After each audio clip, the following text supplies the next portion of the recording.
afternoon. It's noon. Welcome on in. How are we feeling today? Good, good. Welcome on into this super special fireside chat. Now, I am your moderator today, Storymodebae, and as you know, we have such a special guest for you. Are we ready though? Do we have some Leon Thomas fans in the house today? I love to hear that. I say, if you guys are ready, let's go ahead and bring him on out. Leon Thomas!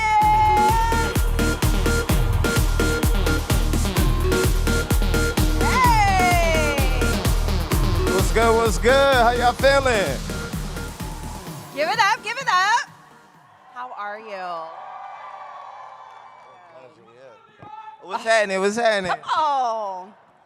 Leon, thank you so much for joining. How are you feeling? Also, I was Feeling saying really it backstage. I love this fit. Oh, thank you so much. I decided to come comfortable. I hope y'all don't mind. We're cool with that, right? We like comfy cozy, right? Absolutely. Yeah, right. Now, we are going to do a couple of questions, just Leon and I, but later on in the panel, we are going to open up the floor to some Q&A. So if you guys want to start thinking about some questions you might have for Leon, this is that time to kind of think on things, okay? Y'all cool with that? Okay, cool, cool. Now, Leon, before we get started, I just saw that Mutt certified platinum. How you feeling? I'm feeling really good. Yeah. That was just an amazing moment. We had a party out in LA. My mom was there. My Easy Money family, Ty Dolla $ign, Sean Barron, all my brothers from YG to Big Sean, Kaylani came out too, and it was just a really good time to celebrate a lot of the hard work we've been putting in. You know, it feels good to be heard and seen. Yeah, that's dope. Congratulations. Oh, thank you so much. Yeah. Now, as always, we got to take it back to the beginning. We got to take it back to the roots. Talk to me about your upbringing. Where did your love of music come from? Well, my love of music really came from being a part of a tribe of musicians. You know, my mom, she was a singer, and my stepdad, he was a guitarist, and my grandfather was an opera singer as well. Wow. So just growing up, going to see all of their shows definitely, you know, showed me an immense amount of love for music, and yeah, I just kept it up. Yeah. That's dope. I mean, even having so many family members be a part of music, how did you select what your lane was going to be? Because I know you mentioned someone was an opera singer. Were you ever like, I want to do some opera? Nah. but you know, shout out to all the folks who do classical music out there. I think for me, I had a real love for R&B and rock and roll, and you know, one of my favorite artists is Prince. So I knew like I wanted to do stuff that kind of bended genres, you know, and that's what I'm doing now. That's dope. And then with everyone being so involved in music, did you ever feel a little bit nervous about the thought of performing music? Because it's one thing to create, but then performing it, I feel like is a whole nother beast. Well, I feel like, you know, before I go out on any stage, you get a bit of butterflies, but it's just excitement. It's just like really understanding where that comes from. You know, wanting to do a good job is a good thing. It means I care. Yeah. And, you know, performance has never really been like a super nerve-wracking thing for me. I think it's just all about how prepared I am for the opportunity, you know? Now, of course, Victorious fans in the house? Not hey, Andre. What's up? What's up? I got my grandma out there. Now, of course, we know you for Andre, your role in Victorious, but I mean, you're doing so much with music now. How does that feel being recognized for your talents with music? It's amazing. I mean, it wasn't an easy journey, especially coming from the world of Nickelodeon. It's very hard for a lot of black males to come out of that system and turn that into a real thing in the music industry. But I spent some time, you know, writing and producing for major artists. And when I started producing for Drake, I just started asking questions on how he was able to transfer out of it. And I think a lot of it is just like cross-pollinating different fan bases. Yeah. For him, it was Lil Wayne. For me, it's Ty Dolla $ign. And I think that was really helpful, kind of transferring into who I am right now as an artist. You know, having a team of creatives kind of co-sign what I'm doing outside of just, you know, my group of fans. Was there ever a moment where you were in that transition phase where you were kind of scared? Because I feel like there's so many creatives and content creators in here, and a lot of people are working full-time jobs, trying to figure out how to make content creation their full-time thing. But Yeah, that's always scary to kind of trust yourself and, go yeah. with your gut. So what was that process like for you? Well, I had a different kind of day job. I was I was acting, Fair, So fair. for me, like when I was doing a lot of the acting gigs, at a certain point, I was also producing and writing for a lot of people. So I would come to set a little tired, and I realized, all right, I had to kind of choose up and really take the leap of faith when it came to believing in myself as an artist. And I'm glad I did that. Really trusted my gut and followed my heart, and here we are. And it's working out, right? Yeah. Now, you spoke about, some of the artists that you've worked with. I mean, the list is so extensive. SZA, Ariana Grande. What was your first major collaboration in the studio? What was that like? My first major collaboration, I think the biggest first step was working with Tony Braxton. I was working with Babyface Wow. at the time. Wow. I was like the youngest person at the studio at the time. I was like 18, 19, and to be around a legend like Babyface and to even see his process working with the legendary Tony Braxton was like my first big step. And I got nominated for a Grammy around that time Wow. for working on that album. It was my first time taking home a plaque for being on an album that won. So that was a big deal. That seems so surreal. Yes, we could clap it up for that. That's big.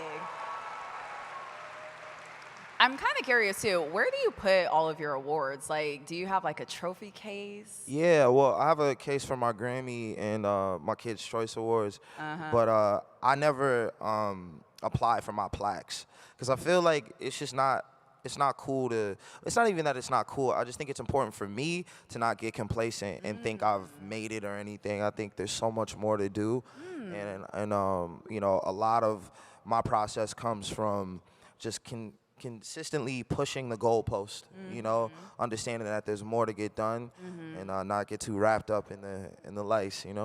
That is true. And I mean, how do you not get wrapped up in everything going on? Because you do have a lot going on. How do you kind of block out the noise and just keep pushing forward?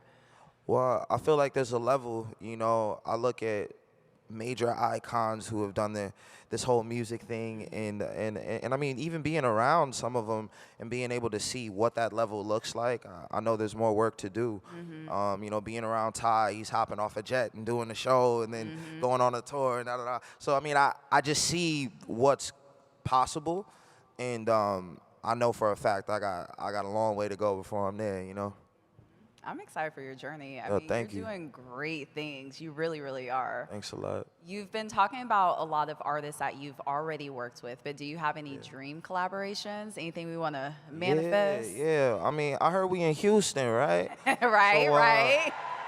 Beyonce would be amazing. Oh, need that. I've been gunning for it. We Need gonna see that. what's up. I'm gonna keep shooting shots till we get there. Yeah, I'm excited. We got Beyonce fans in the house. Yeah, I got- Beehive.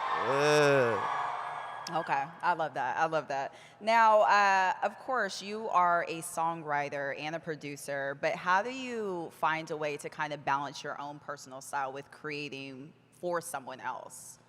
Well, I think it's more so about being a good listener. I think when I'm in the studio, as a writer or a producer, it's more of an act of service.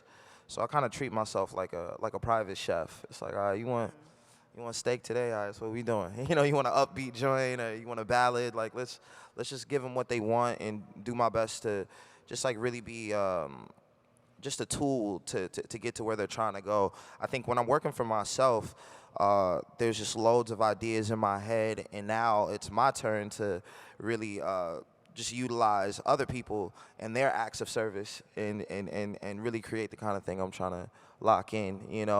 I think it can be really tough splitting your mind between what you'll keep for yourself and what you'll give away, but I've been doing a really good job of just drawing that line.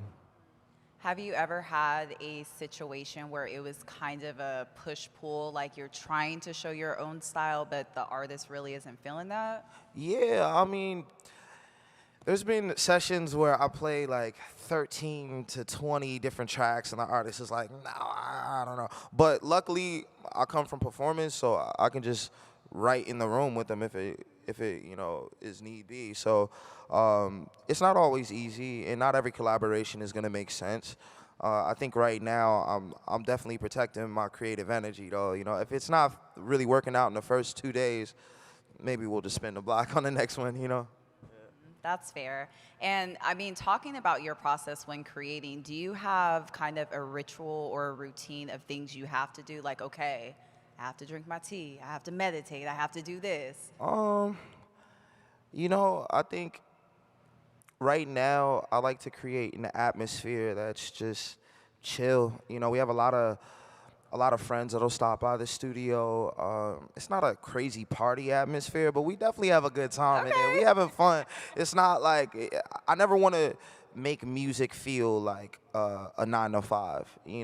I refuse to let them turn this into work for me. This is a passionate process, and when I'm writing at home, I like to watch movies. That's like a big thing for me. I think it's really something about just seeing the storylines of a really good drama, or even like an old Quentin Tarantino film that like just kind of gets the vibes flowing. While I was doing my album Month, I was watching nothing but animes, Studio Ghibli films, from Howl's Moving Castle Oh, to yeah, a lot of the joints. Yeah. now of course we have a lot of animes fans. Oh yeah, for I sure. have to ask, do you have a favorite? Um, I would say Ghost in the Shell for me is like probably my favorite. We in here? Okay. Yeah. All right, we'll take that. I All like right, that. that's cool. I like that. It's a little basic, but I like it. It's not basic. I don't know. I feel like everybody knows that one. It's good. I feel like it counts, Yeah. right? All right, good. Y'all like it? All right. Now, you were talking about, working with Nickelodeon and how there wasn't a lot of black actors at the time and, trying to navigate that. How has black culture kind of shaped your music career, especially with everything that you're doing now? How are you able to tap into black culture with your creativity? Um, I think right now I'm operating from a place of being authentically black within my music. I really look up to people like Kendrick Lamar, um, and even Frank, who just like decide to do what they want to do. I don't really follow a lot of trends or rules. And I think that is being black, being yourself, really like locking in. And for me, traveling the country and going to different cities and popping out and hearing what, different sounds are coming out of every city is really inspiring for me. And I like to put a lot of that back into the music. That's dope, yeah.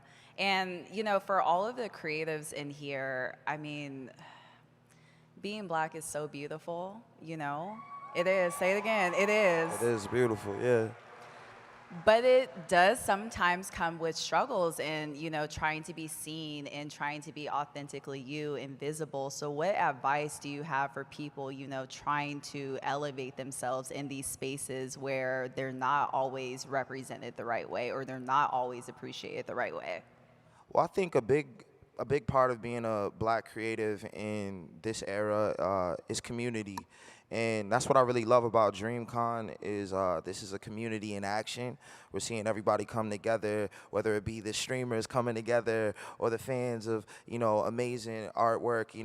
It's just nice to see us do our thing. And I think for me, in LA, I found a really good tribe of creatives that all speak the same language. Shout out to Ty Dollar Sign one more time, and just what he's created around himself, and even what I've been able to cultivate over the years is just a tribe of people who are like-minded, and we look out for each other. And when one of us is down, we can pull the other one up.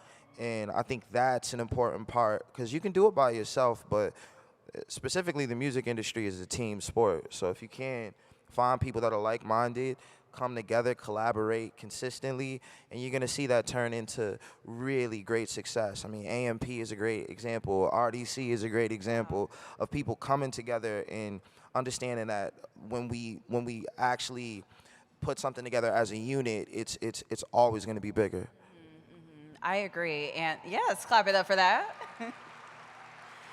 And I feel like too, these industries, they could get lonely. Like it's important to have a strong team around you. It really takes a village. Absolutely, it takes a village. Yeah. Leon, this was so dope, but if you're ready, I would love to open it up to the audience and see if anyone has any Let's do that. questions. Let's do that. Okay, so if you guys could form a very nice single file line, there is a lovely volunteer raising her hand right Awesome. there in the middle, Raja. Thank you, Raja. Man, I'm loving these fits, man. Y'all going crazy. I love this. Wait, are you into cosplay? Would you cosplay? Yeah. Dad put you on the spot. For sure. Okay, next year I'm gonna expect Next to see you year? in a little All something. right, bet. Okay. Yeah, I'm gonna get on Amazon, go crazy. There you go. Bree, we can start on this side and just go back and forth. Oh, okay. So I'm so sorry. Thank y'all for lining up. If you guys don't mind actually going to this line over here, or do you want? Oh, you want to do back and forth? Okay, just kidding. Yeah, I I was lied. like, hold I'll on. go back and forth. I lied. Okay, so we will start on this side with you in the green. Hi there. Hello. What's up? How you doing? I'm feeling real good. How you doing? I'm doing good. Just Okay. publicly flirting right now. Should I leave? So, my name is Amani. I'm 28, by the way. My question is, Okay, Amani. as we all know, you are a very multifaceted king. If you were to wake up one morning and only had one talent, what would it be and why? Ooh. I think it would be to be able to sing. I think, yeah, we can't lose that one. I need that. For sure. All right, thank you. Yeah. Thank you. All right, I'm gonna go to this side. You in the red. Hello. Hi, What's up? my name is Kia. I'm a third grade teacher. Oh, nice. Yeah, shout out to the Oh, teachers. education? The real superheroes. I was recently teaching my kids about jazz in the art firm. I taught them about artists of the past and artists of the present, and I noticed that you have a lot of jazz influence, and you just dropped your deluxe Mutt album, and I noticed you work with Kehlani, Coco Jones. So what influence did you take when working with those artists into your music, into the deluxe album? It's interesting, you know, me and Kehlani, we're really good friends. We've been working on songs together for the past, I want to say 8 years, maybe 10 at this point. And, you know, when we work, it's always like just two friends having a conversation that turns into a song. And that's how our last record came together. We were both just kind of treating the studio like therapy and talking about, you know, being the problem in the relationship. And it turned into a really dope song. So yeah. And jazz for me is a huge influence from Miles Davis, John Coltrane, Art Tatum. I mean, all of these artists really inspire a lot of what I do. So thanks for mentioning that. Thank you. Thank you. All right, is that Miles Morales I see over there? Yeah. Hey there, I'm Monty. I'm 21 years old. Okay. I'm second year. So we all know you go by Andre on Victorious. Yeah. And I'm gonna do this right here. I want you to rate your top favorite song and your least favorite song. I bet my top favorite is Song to You. And then I'll say Tell Me That You Love Me, which is probably one of my least favorites. but yeah, I really like Song to You. That was my joint. Okay, all right, thank you, Yeah. thank you. Thank you. Hi there. Yo, what's up? What's huge up? fan, huge fan. Thank you, man. But I'll say over the course of 5 years, me being in college, I graduated with my master's in August. But Oh, that's dope. over that time, I actually been working on an album and everything, and I managed to get it out. What would you say is advice for somebody like me, unknown, dropped an album and everything? Like, what would you say is my next step that I should take? I think content is really important, and creating consistency with what you do with content is going to really help build a core fan base. And understand that you're young right now, so this isn't going to be your last project. It's more so important to build a community around what you're doing as an artist, and from there you'll get brand deals that'll help move forward, and then maybe even a major label deal right after that. So I think it's important to have content be your main focus. It's how you're gonna get an international audience as well as an audience back home. All right, thank you, appreciate you. Yeah, Thank you. that's real. All right, I see a Sim on this side. Yeah. Hi, my name is Autumn. I am a 24-year-old baker from Houston, Texas. It's fine. H-Town. And I can make a mean banana pudding, by the way. Ooh, I love banana pudding. I know that out of all of this, your main point has been that it takes a village and it takes a community to sometimes elevate you. So what would it take to get a small-owned, Black-owned business a shout-out? Just DM me, you know. Okay. Yeah, that's easy. Okay, perfect. Yeah. Thank you. Thank you. A sample of bread, banana pudding maybe. Yeah. A little sample. Hi there. Stop. The Fed? Oh Stop. yeah. Hi, I'm Rachel. I'm a 24-year-old social worker from the illustrious Delaware State University. Bye. And my question, I know you were like really young when this happened. Like, what was your experience on the backyard against that Tyrone? Yes.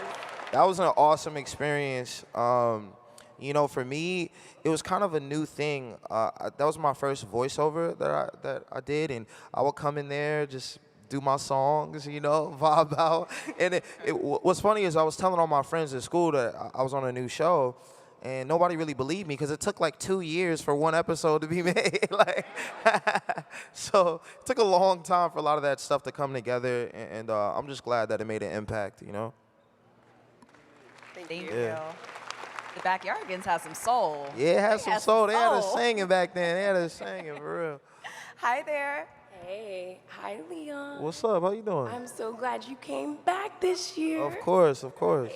So you mentioned Ghost in Shell. I was shocked.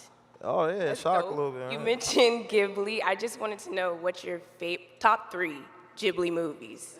Okay, I'll say Howl's Moving Castle, Spirit of Love. Period. And I think I'm saying this wrong, but Princess Anunnaki, is it? Now it's Mononoke. Princess Mononoke. Mononoke, yeah. Mononoke, yeah. Yeah. I thought the art on that one was beautiful. I don't know that one as well, but those were probably the 3 I saw that I really liked. Yeah. Thank you. Thank you. Thank you. Hi there. Yeah. Hi, what's up? going on? How you doing? Doing good, man. Doing good. Yeah. Hey, I go by Kid. I'm an aspiring podcaster and music critic. One of my questions is that we see in the music industry that a lot of folk like to take different concepts, and then some are great and some not so great. But my question for you is, like, are there any concepts that you were working on that you are planning on putting on wax or on the screen? Yeah, I mean, right now, I can't really talk about the specific concept because I want to save it. But I'm working on really connecting what I do in acting and music in one album. So, like, my next project will most likely really have a short film kind of vibe to the music videos, and like an overarching theme. Yeah. It's a bit. Thank you. Thanks, man. Thank you.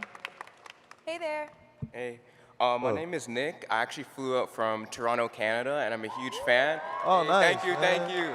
Toronto my man. sister Jordan and I've been fans since Victorious and Backyardigans. That's cool. We're proud to see your come up and your rise, and it's really inspirational as a Black male who also wants to be a creator too in the visual arts. Yeah. I just wanted to ask a question: is what track on Mutt are you most proud of, or rather, spoke to you the most and during the creative process? Like, which one got you really emotional and connected with the track?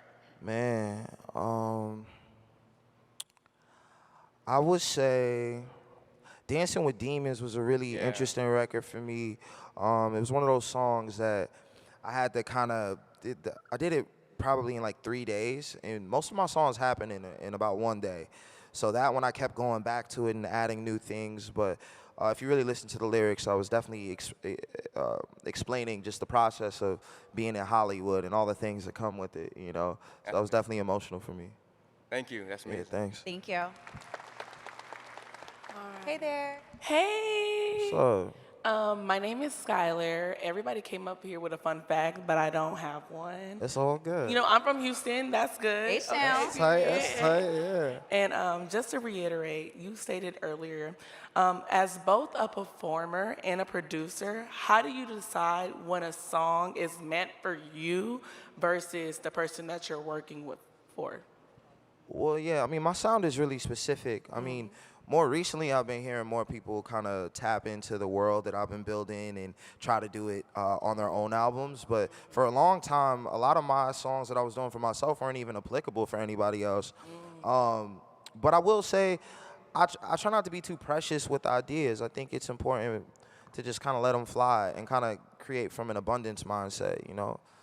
Yeah, so it's all good. I just let it fly. If you like it, it's yours. And just one last part. Was there a song you were like, dang, I really should have kept it. It sounded so much better. It would sound so much better if I did it. It's a song that hasn't come out yet, but I won't tell you which artist. Okay, But thank you. it's on the way, you know, it's on the way. Yes, thank When you you. hear it, you'll know. Thank you. Thanks. Hi there. Hi, I'm Cortland. I'm from Dallas, Texas. What's up? So first of all, song to you when Triple Plop in my house. Just Love had to that, let you love know that. that too. So you mentioned how Prince was your, one of your inspirations, and he formed a legacy on his own. So what do you see as your legacy, or what you want to build as your legacy as a musician, but also just as a person? For me, it's really nice seeing kids come to my concerts and tell me that I inspired them to play guitar or piano. And I think bringing live musicianship back into the scene of R&B is like a big thing for me. And I want people to, continue to practice and to tap in from that perspective. I mean, there's nothing wrong with the Chris Browns or the Ushers of the world, but I'm a huge fan of the Stevie Wonders and, the cats that can play, Yeah. So that's really what I want to bring to the table. And, I'm always trying to get better myself so I can really wave that flag. Okay, thank you. Thank you. you.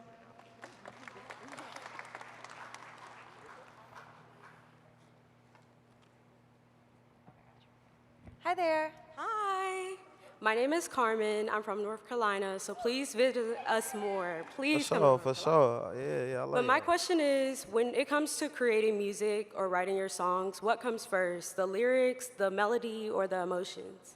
I love having the lyrics first.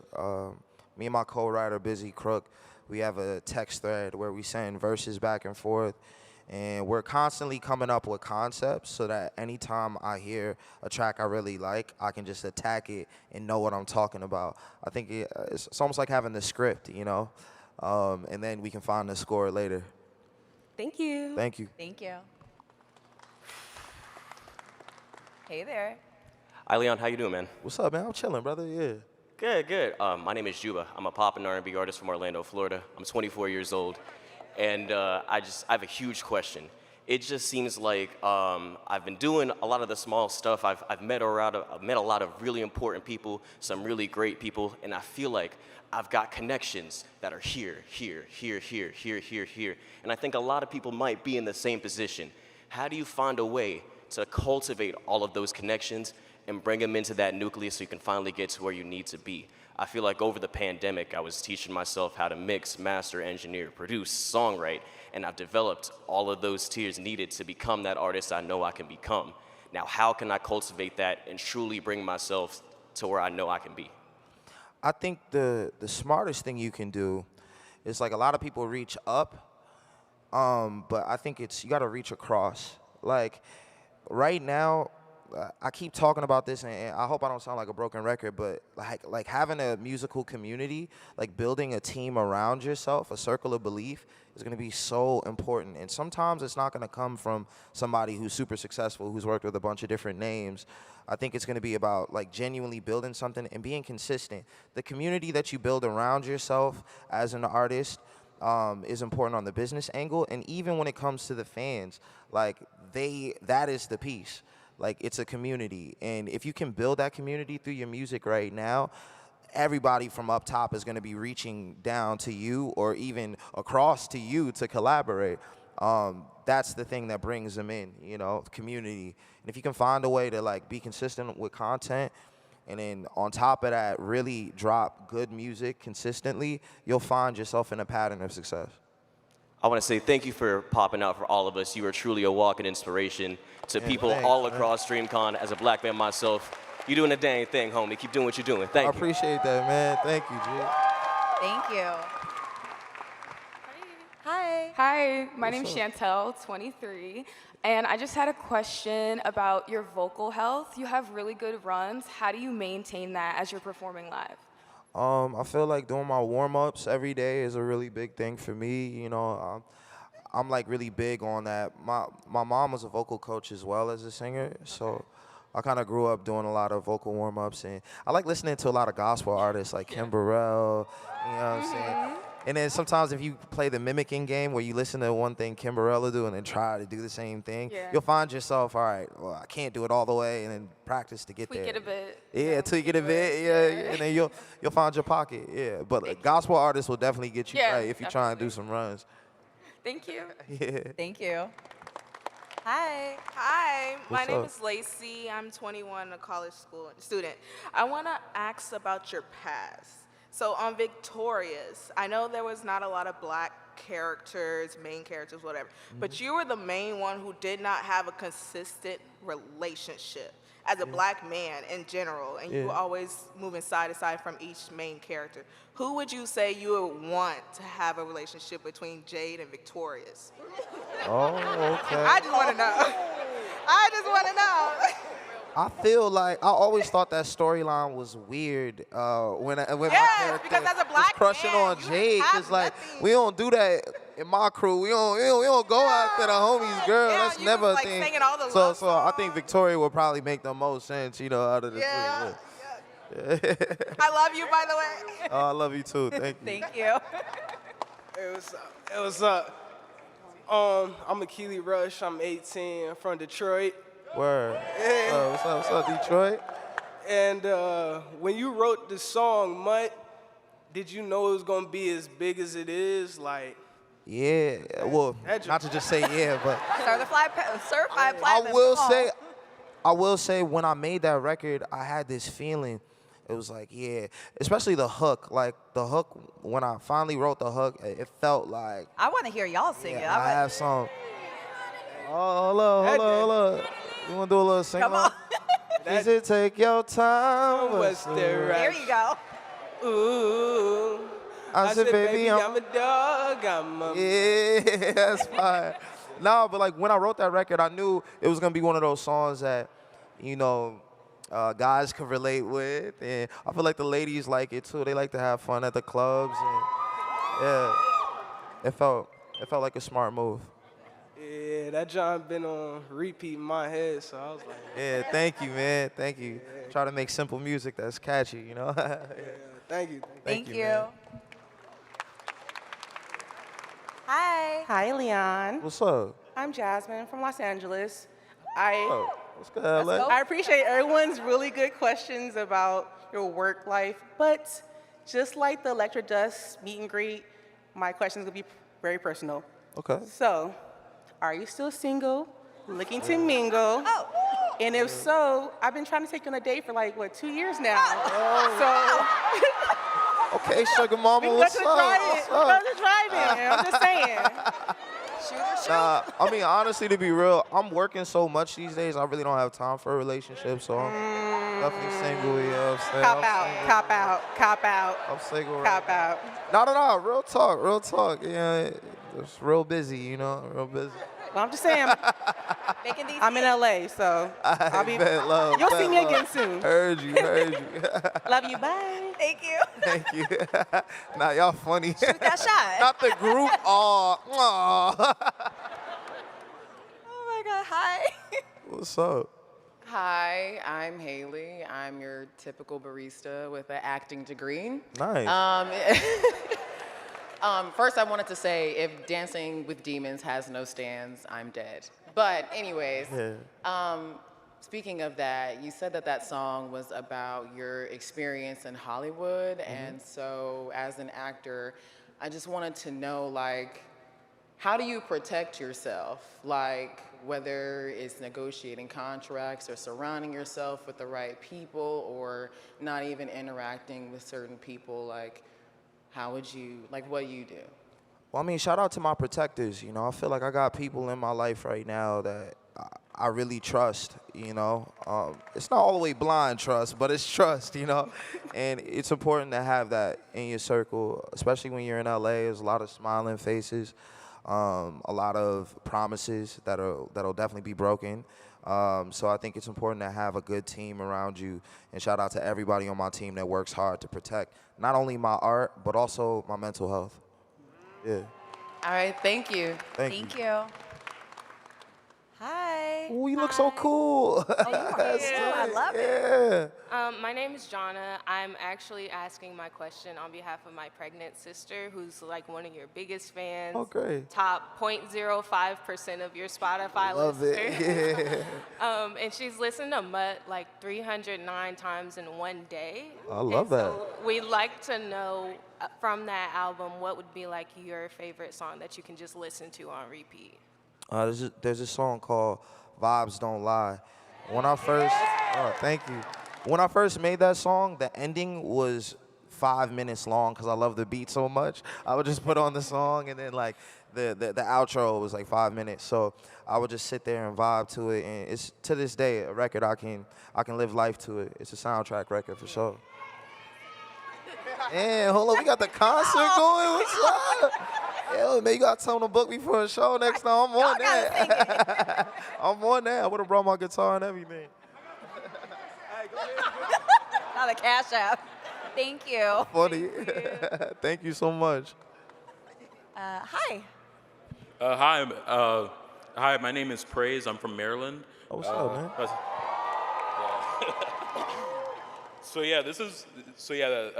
This one's kind of similar to the last one.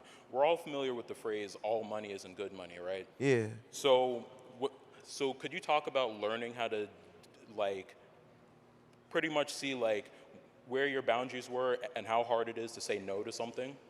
Yeah, man. I mean, I've said no to a lot of projects that people probably would think I'm crazy for, but I think I really lead with my heart. I lead with what I'm passionate about. I'm really doing this to chase chills, and if it's not giving me chills, I don't really want to be involved, you know. So that's how I'm really operating, and so far it's been working out. You know, I'm still making profit just being myself. Alrighty, awesome. Also, one more thing. Did you ever get to meet Kiko? No. Oh, Kiko. Oh, yeah. I was confused. Nah, never did. Yeah. Alrighty, thank you. Yeah, legend, dog. Yeah. Yeah. Hi. Hi, my name is Norman. I'm from Detroit, Michigan, so shout out Detroit. Yeah, D-Town. Yes. So I know for me it was really inspiring seeing you in the role of Andre, not just as a black male, knowing that there wasn't as much representation for us, but also as a black musician who was in a lot of predominantly white spaces. Seeing you prosper and do a lot within that space was just really amazing. So I was just wondering, what was kind of what you had to do to kind of navigate that space and continue to like be consistent with your music when you looked around and saw, you know, obviously didn't see people who looked like you. Like, what was that for you? What was that experience like? It was kind of tough. I learned a term back then. It was called token. I was the token. And I was like, wow, I never really heard that before. I mean, for me, I just felt like a creative around really great creative people. But I think being in that position and being on a network like Nickelodeon, which had mostly predominantly white shows, I just found my way to be authentic to myself without ever really feeling like I had to code switch, you know? And moving forward, it was just about like continuing to do that, continuing to just like believe in what I had as a human being, you know, never really like dimming my light in order to make other people feel comfortable. All right, for sure. Thank you so much. Thank you. And on this side, you are going to be our last question. Wow. Sorry. Wow. Sorry, y'all. Yeah, they got a little clock. It's wearing down. My bad. All right, my name is Chief Minosa. I'm a rapper from Florida. Shout out Florida. Okay, Flo Rida. So as a writer, I wanted to know your opinion, well, towards rap. How do you feel about punching in versus sitting down and writing out your songs?